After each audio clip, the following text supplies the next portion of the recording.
ಕೇಂದ್ರ ಸರ್ಕಾರದ ವಿರುದ್ಧ ರಾಜ್ಯ ಕಾಂಗ್ರೆಸ್ ಪಡೆ ಅನುದಾನದ ತಾರತಮ್ಯದ ಸಮರವನ್ನ ಒಂದು ರಣಕಹಳೆ ರೂಪದಲ್ಲಿ ಮೊಳಗಿಸ್ತಾ ಇದೆ. ಇದಕ್ಕೆ ಬಲ ತುಂಬುವ ನಿಟ್ಟಿನಲ್ಲಿ ಇವತ್ತು ಸಿಎಂ ಹಾಗೆ ಡಿಸಿಎಂ ಜಂಟಿ ಸುದ್ದಿಗೋಷ್ಠಿಯನ್ನ ನಡೆಸಿ ಕೇಂದ್ರ ಅದ್ಯಾವ ರೀತಿ ಅನ್ಯಾಯ ಮಾಡ್ತಾ ಇದೆ, ತಾರತಮ್ಯವನ್ನ ಹೇಗೆ ಮಾಡ್ತಾ ಇದೆ ಕರ್ನಾಟಕದ ಕುರಿತಾಗಿ ಅನ್ನುವಂತ ವಿಚಾರವಾಗಿ ಸಾಲು ಸಾಲು ಆರೋಪಗಳನ್ನ ಮಾಡಿದ್ದಾರೆ. ತಾವು ಕೇಂದ್ರದ ವಿರುದ್ಧ ಕರೆ ನೀಡಿರುವಂತಹ ಪ್ರತಿಭಟನೆ ಸರಿಯಾಗೇ ಇದೆ, ಯಾವುದೇ ರಾಜಕಾರಣ ಇದರಲ್ಲಿ ಇಲ್ಲ ಅಂತ ಗುಡುಗಿದ್ದಾರೆ. ಕೇಂದ್ರದ ವಿರುದ್ಧ ಅನುದಾನ ಸಮರ ಸಾರಿದ ಸಿಎಂ ಸಿದ್ದರಾಮಯ್ಯ. ಜಿಎಸ್ಟಿ, ಬರ ಪರಿಹಾರ, ನೀರಾವರಿ ಎಲ್ಲದರಲ್ಲೂ ಅನ್ಯಾಯ ಎಂದ ಸಿಎಂ. ಮೋದಿ ವಿರುದ್ಧ ಗುಡುಗು, ರಾಜ್ಯ ಬಿಜೆಪಿ ನಾಯಕರ ವಿರುದ್ಧ ಸಿಎಂ ಕಿಡಿ. ಕೇಂದ್ರದ ವಿರುದ್ಧ ಅನುದಾನ ಸಮರ ಸಾರಿರುವ ರಾಜ್ಯ ಕಾಂಗ್ರೆಸ್ ಪಡೆ ಈ ಹೋರಾಟವನ್ನ ಮತ್ತಷ್ಟು ತೀವ್ರಗೊಳಿಸಲು ಸಜ್ಜಾಗಿದೆ. ನಾಡಿದ್ದು ಅಂದ್ರೆ ಫೆಬ್ರವರಿ 7ರಂದು ದೆಹಲಿಯ ಜಂತರ್ ಮಂತರ್ನಲ್ಲಿ ಸಿಎಂ ಸಿದ್ದರಾಮಯ್ಯ ಹಾಗೂ ಡಿಸಿಎಂ ಡಿಕೆ ನೇತೃತ್ವದಲ್ಲಿ ದೆಹಲಿಯಲ್ಲಿ ಪ್ರತಿಭಟನೆಗೆ ಕರೆ ನೀಡಿದ್ದಾರೆ. ಈ ಪ್ರತಿಭಟನೆಯಲ್ಲಿ ಸಚಿವರು, ಶಾಸಕರು, ಪರಿಷತ್ ಸದಸ್ಯರು, ಸಂಸದರು ಭಾಗವಹಿಸುವಂತೆ ಕರೆ ನೀಡಿದ್ದಾರೆ.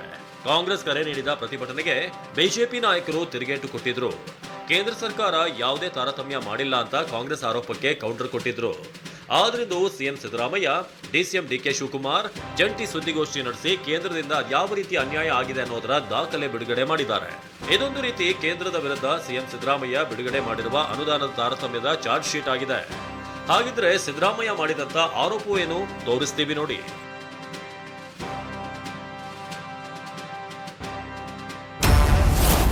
ಆರೋಪ ನಂಬರ್ 1, ರಾಜ್ಯದಿಂದ ಸಂಗ್ರಹವಾಗೋ ತೆರಿಗೆಯಲ್ಲಿ ಕೇಂದ್ರದಿಂದ ಅನ್ಯಾಯ. ತೆರಿಗೆ ಸಂಗ್ರಹದಲ್ಲಿ ಮಹಾರಾಷ್ಟ್ರ ಬಿಟ್ರೆ ಕರ್ನಾಟಕವೇ 2ನೇ ಸ್ಥಾನದಲ್ಲಿದೆ. ತೆರಿಗೆ ರೂಪದಲ್ಲಿ ಕೇಂದ್ರಕ್ಕೆ ಹಣ ಹೋಗುತ್ತೆ, ಆದ್ರೆ ರಾಜ್ಯಕ್ಕೆ ಬರುವ ತೆರಿಗೆಯಲ್ಲಿ ಶೇಕಡ 1.07ರಷ್ಟು ಕಡಿಮೆ ಆಗಿದೆ. ಅಂದ್ರೆ ರಾಜ್ಯಕ್ಕೆ ಬರುವಂತಹ ತೆರಿಗೆ ಹಣದಲ್ಲಿ ಸುಮಾರು 62,098 ಕೋಟಿ ಹಣ ಕಡಿಮೆ ಆಗಿದೆ ಅಂತ ಆರೋಪಿಸಿದ್ರು. ಈ ವರ್ಷದ್ದು ಅಂದಾಜು ಕೊಟ್ಟಿದ್ದಾರೆ. ಈ ವರ್ಷದ್ದು 24 ಅಂದಾಜು ಪ್ರಕಾರ ಸುಮಾರು 62,000 ಕೋಟಿ ಕಡಿಮೆ ಆಗಿದೆ. 62,098 ಕೋಟಿ 5 ವರ್ಷದಲ್ಲಿ ನಮಗೆ ಕಡಿಮೆ ಆಗಿದೆ. 14th ಫೈನಾನ್ಸ್ನಿಂದ 15ನೇ ಫೈನಾನ್ಸ್ನಲ್ಲಿ ಕಡಿಮೆಯಾಯಿತು. ಆರೋಪ ನಂಬರ್ 2, ವಿಶೇಷ ಅನುದಾನಕ್ಕೆ ನಿರ್ಮಲಾ ಸೀತಾರಾಮನ್ ತಡೆ. 14ನೇ ಹಣಕಾಸು ಆಯೋಗದಿಂದ 15ನೇ ಹಣಕಾಸು ಆಯೋಗಕ್ಕೆ ಬರುವಾಗ ತೆರಿಗೆ ಕಡಿಮೆ ಆಗಿದ್ದನ್ನ ಗಮನಿಸಿ ಹಣಕಾಸು ಆಯೋಗವೇ 5,495 ಕೋಟಿ ವಿಶೇಷ ಅನುದಾನಕ್ಕೆ ಶಿಫಾರಸು ಮಾಡಿತ್ತು. ಆದ್ರೆ ನಮ್ಮ ರಾಜ್ಯದಿಂದಲೇ ಆಯ್ಕೆಯಾಗಿ ಹೋಗಿರುವ ವಿತ್ತ ಸಚಿವೆ ನಿರ್ಮಲಾ ಸೀತಾರಾಮನ್ ಈ ಅನುದಾನಕ್ಕೆ ತಡೆ ಹಾಕಿದ್ರು ಅಂತ ಸಿಎಂ ಆರೋಪ ಮಾಡಿದ್ರು. ನಮ್ಮ ರಾಜ್ಯದಿಂದ ಡೆಲ್ಲಿನಲ್ಲಿ ಪ್ರತಿನಿಧಿಸತಕ್ಕಂಥ ನಿರ್ಮಲಾ ಸೀತಾರಾಮನ್ ಹಾಗೂ ಕೇಂದ್ರದ ವಿತ್ತ ಸಚಿವೆ, ಹಣಕಾಸಿನ ಸಚಿವೆ ಇದನ್ನು ತಿರಸ್ಕಾರ ಮಾಡಿದ್ರು.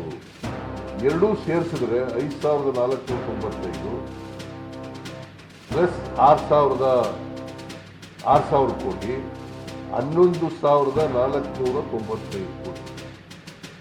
11,495 ಕೋಟಿ in addition to 62,098 crores. Please, 62,000 ಡೆವಲ್ಯೂಷನಲ್ಲಿ ಕಡಿಮೆ ಆದದ್ದು, ಇದು ಸ್ಪೆಷಲ್ ಗ್ರಾಂಟ್ಸ್ ಅಂತ ನಮಗೆ ಕೊಟ್ಟಿದ್ದದ್ದು. ಇಷ್ಟು ರಾಜ್ಯಕ್ಕೆ ನಷ್ಟ ಆಯಿತು. ಆರೋಪ ನಂಬರ್ 3, ಜಿಎಸ್ಟಿಯಿಂದ ನಷ್ಟದ ಪರಿಹಾರವನ್ನ ಇನ್ನೂ ಕೊಟ್ಟಿಲ್ಲ. ಇನ್ನು ಜಿಎಸ್ಟಿ ಜಾರಿಗೆ ತರುವುದನ್ನ ನಾವು ವಿರೋಧಿಸಿದ್ವಿ, ಆದ್ರೂ ಜಾರಿಗೆ ತಂದ್ರು. ಜಿಎಸ್ಟಿಗಿಂತ ಮುಂಚೆ ನಮ್ಮ ತೆರಿಗೆ ಸಂಗ್ರಹ ಶೇಕಡ 15ರಷ್ಟಿತ್ತು. ತೆರಿಗೆ ನಷ್ಟವಾದ್ರೆ ಕೇಂದ್ರ ಸರ್ಕಾರ ಪರಿಹಾರ ಕೊಡೋದಾಗಿ ಹೇಳಿತ್ತು, ಆದ್ರೆ ಪರಿಹಾರ ಕೊಡೋದನ್ನೇ ನಿಲ್ಲಿಸಿದ್ದಾರೆ. ಅದಕ್ಕೆ ನಾವು ಒತ್ತಾಯ ಮಾಡೋದು ಕೇಂದ್ರ ಸರ್ಕಾರಕ್ಕೆ, ಈ ಪರಿಹಾರ ಕೊಡೋದನ್ನ ಮುಂದುವರಿಸಿ ಅಂತ ಒತ್ತಾಯ ಮಾಡೋದು. ಪರಿಹಾರ ಕೊಡ್ತಕ್ಕಂಥದ್ದನ್ನ ಮುಂದುವರಿಸಿ, ಆದ್ರೆ ಕೇಳಲಿಲ್ಲ. ಯಾಕಂತಂದ್ರೆ ಜಿಎಸ್ಟಿ ಕೌನ್ಸಿಲ್ನಲ್ಲಿ ನಮ್ಮವರಿದ್ದರೂ ಕೂಡ ಅವರ ರಾಜ್ಯಗಳು ಮುಖ್ಯಮಂತ್ರಿಗಳಿಗೆ ಜಾಸ್ತಿ ಇರೋದ್ರಿಂದ, ಅವ್ರ ಪ್ರತಿನಿಧಿಗಳೇ ಜಾಸ್ತಿ ಇರೋದ್ರಿಂದ ಅಲ್ಲಿ ಮೆಜಾರಿಟಿ ಮೆಂಬರ್ಸ್ಗಳ ಮೇಲೆ ಶಿಕ್ಷಣಾಗಿ ಭವಿಷ್ಯ. ಎರಡನೇ ಇದು GSTನಲ್ಲಿ ನಮಗೆ ಈಗಲೂ ಕೂಡ ನಷ್ಟ ಆಗ್ತಾ ಇದೆ. ಕರ್ನಾಟಕದಿಂದ ಸುಮಾರು 4,30,000 ಕೋಟಿ ತೆರಿಗೆ ವಸೂಲಾಗಿದೆ. ಕರ್ನಾಟಕದಿಂದ 4,30,000 30,000 ಕೋಟಿ ರೂಪಾಯಿಗಳಷ್ಟು ಸುಮಾರು ಇಲ್ಲಿ ಕಲೆಕ್ಷನ್ ಆಗುತ್ತೆ. ಮಹಾರಾಷ್ಟ್ರ ಬಿಟ್ಟರೆ we are number 2 in the country as far as collection is concerned. The collection from Karnataka is 4,30,000 crores, but we are getting back 50,257 crores. That means $100 ರೂಪಾಯಿನಲ್ಲಿ 12ರಿಂದ 13 ರೂಪಾಯಿ ನಾವು ಸಿಕ್ಕುತ್ತೆ. 100 ರೂಪಾಯಿ ನಾವು ತೆರಿಗೆ ಕೊಟ್ಟರೆ ಕರ್ನಾಟಕದಿಂದ 100 ರೂಪಾಯಿ ಹೋದರೆ ನಾವು ವಾಪಸ್ ಬರೋದು 12ರಿಂದ 13 ರೂಪಾಯಿ ಬರ್ತದೆ. ಇದು ಉಳಿದೋದಿಲ್ಲ, ಕೇಂದ್ರ ಸರ್ಕಾರ ಇಟ್ಟಿರ್ತದೆ. ಭದ್ರಾ ಮೇಲ್ದಂಡೆ ಯೋಜನೆಯ ಅನುದಾನದ ವಿಚಾರದಲ್ಲಿ ಮಹದಾಯಿ ವಿಚಾರದಲ್ಲಿಯೂ ಕೂಡ ಕೇಂದ್ರದಿಂದ ಅನ್ಯಾಯವಾಗಿದೆ ಅಂತ ಸಿಎಂ ಸಿದ್ದರಾಮಯ್ಯ ಆರೋಪ ಮಾಡಿದ್ರು. ಅಪ್ಪರ್ ಭದ್ರಾಕಕ್ಕೆ ನಾವು ಹೇಳಿದ್ದಲ್ಲ, ಕೇಂದ್ರ ಸರ್ಕಾರದ ಬಜೆಟ್ನಲ್ಲಿ 23-24 ಬಜೆಟ್ನಲ್ಲಿ ಶ್ರೀಮತಿ ನಿರ್ಮಲಾ ಸೀತಾರಾಮನ್ ಅವರು ಬಜೆಟ್ನಲ್ಲಿ ಘೋಷಣೆ ಮಾಡಿದ್ರು. ಏನಂತ? ಅಪ್ಪರ್ ಭದ್ರಾ ಯೋಜನೆಗೆ 5,300 ಕೋಟಿ ಕೊಡ್ತೀವಿ.